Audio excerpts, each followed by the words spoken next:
السلام علیکم. میں احمد حسن، صحافت سے تعلق ہے اور اس کوچے سے 44 سالہ وابستگی کے باعث مجھے یہ غلط فہمی یا خوش فہمی ہو گئی ہے کہ میں بھی تازہ ترین حالات، واقعات اور خبروں پر تبصرہ کر سکتا ہوں. ملکی حالات اور سیاست، خاص طور پر سیاسی صورتحال پر گفتگو تو ہوتی ہی رہے گی، لیکن آج میں اپنے یوٹیوب چینل کا آغاز ایک بین الاقوامی خبر سے کرنا چاہتا ہوں. خبر یہ ہے کہ اسرائیل کی بمباری سے ایک خوراک سے متعلق ایک عالمی ادارے ورلڈ سینٹرل کچن کے 7 رضاکار ہلاک ہو گئے ہیں. فلسطین کے علاقے دیر اربلا میں اسرائیلیوں نے یہ بمباری کی، جس کا ان کے وزیر اعظم نیتن یاہو نے اعتراف بھی کر لیا ہے. اس کے نتیجے میں 7 رضاکار جاں بحق ہو گئے. اس سے پہلے قریباً 4-5 ماہ سے اسرائیل انتہائی فاقانہ اور درندگی کے ساتھ فلسطینیوں کے خلاف بارود برساتا رہا ہے، اور اس کی صفاقی کے باعث ہزاروں فلسطینی معصوم بچے، معصوم عورتیں اور مرد جاں بحق ہوئے ہیں، شہید ہوئے ہیں، زخمی ہوئے ہیں. اور پوری دنیا کی طرف سے آوازیں اٹھنے کے باوجود اسرائیل اپنی ان کارروائیوں سے باز نہیں آ رہا، اور مسلسل اس نے ہر حربہ استعمال کیا ہے. ہتھیاروں کو بھی اس نے استعمال کیا ہے، اور خوراک نہ پہنچنے دے کر فلسطینیوں کو بھوک سے مارنے کا حربہ بھی اختیار کیا ہے. فلسطینیوں کے اسپتالوں کو تباہ و برباد کر کے ان سے صحت کی تمام سہولتیں جو تھوڑی بہت وہاں تھیں وہ بھی چھین لی گئی ہیں. اور اب حالت یہ ہے کہ وہاں نہ پانی ہے، نہ بجلی ہے، نہ کھانا ہے. اور اس صورتحال میں غزہ کے ہزاروں لاکھوں لوگ جو ہے مظالم کا شکار ہیں، اور کوئی ان کو راہ نظر نہیں آ رہی. اس کے باوجود وہ مزاحمت کر رہے ہیں.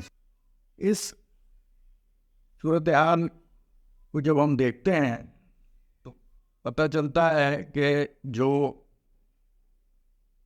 کچھ رد عمل ہوا ہے، صرف ایک ملک ایسا ہے جس نے اسرائیل سے سفارتی تعلقات ختم کیے ہیں اس حوالے سے، اور وہ بھی ایک غیر مسلم ملک بولیویا ہے.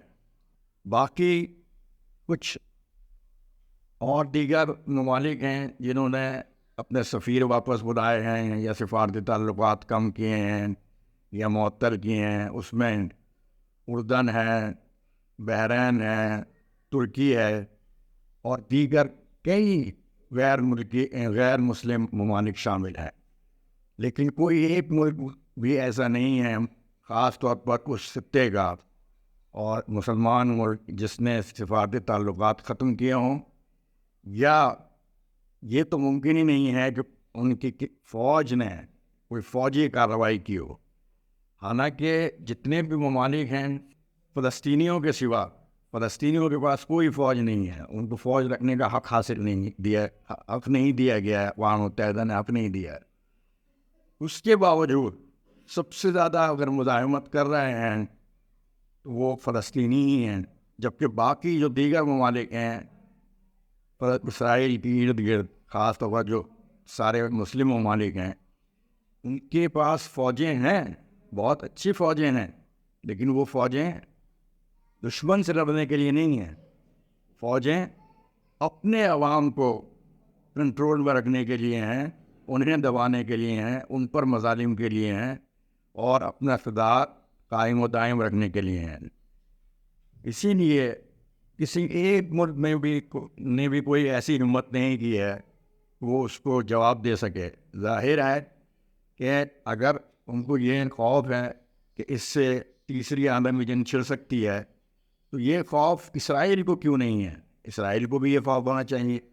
لیکن بہرحال حقیقت یہ ہے کہ جنگ تو دور کی بات ہے، انہوں نے سفارتی اور سماجی اور معاشی تعلقات بھی اسرائیل سے ختم نہیں کیے ہیں. وہ بھی ابھی تک ویسے کے ویسے ہی ہیں. چند ممالک ہیں جنہوں نے وہ یہ تعلقات تھوڑے کم کیے ہیں، توڑے کسی نے نہیں ہیں سوائے بولیویا کے. اب جو ان کی بے تحاشا بمباری ہے اور جو وہ فلسطینیوں کے ساتھ کر رہے ہیں، وہ صرف فلسطینیوں نہیں بلکہ انسانیت کی تذلیل ہے، انسانیت کو کچلا جا رہا ہے. تو آج ہم یہ دیکھتے ہیں کہ پوری مہذب دنیا جو یہ ہٹلر کی مذمت کرتی ہے کہ ہٹلر نے یہودیوں کو بہت شفاقانہ طریقے سے قتل کیا، یقیناً ایسا ہی تھا. لیکن کیا اب ہٹلر کا موازنہ نیتن یاہو سے نہیں کیا جائے گا کہ نیتن یاہو جو کچھ کر رہا ہے کیا وہ ہٹلر سے کچھ کم ہے؟ میں سمجھتا ہوں کہ یہ بھی اتنا ہی شفاقانہ ہے جتنا ہٹلر کے اقدامات تھے. لیکن اب بھی تک پوری دنیا میں کوئی ایسی آواز نہیں اٹھی ہے کہ جو اسرائیل کو باز رکھ سکے، کوئی ایسا اجتماعی قدم جو اسرائیل کو باز رکھ سکے، ایسا ابھی تک عالمی برادری نے نہیں اٹھایا ہے. اقوام متحدہ کی سلامتی کونسل کی قرارداد منظور ہو گئی ہے کہ فوری طور پر جنگ بندی کی جائے، لیکن اب تک اسرائیل نے اس پر عمل نہیں کیا ہے. اور پتہ نہیں کہ ابھی مزید فلسطینیوں کا امتحان کتنا باقی ہے.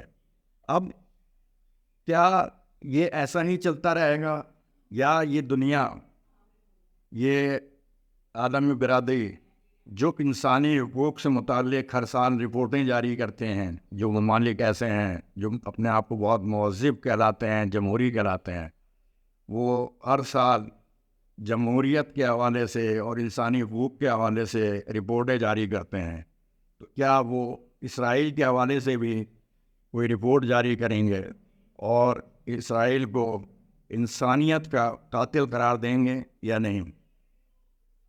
بس آج اس پر میں اختتام کرتا ہوں اور اللہ سے دعا کرتا ہوں کہ ساری انسانیت کو اور خاص طور پر مسلمانوں کو متحد ہونے کی توفیق عطا فرمائے اور مسلم حکمرانوں کو ضرورت کے ساتھ فیصلے کرنے کی توفیق عطا فرمائے. السلام علیکم.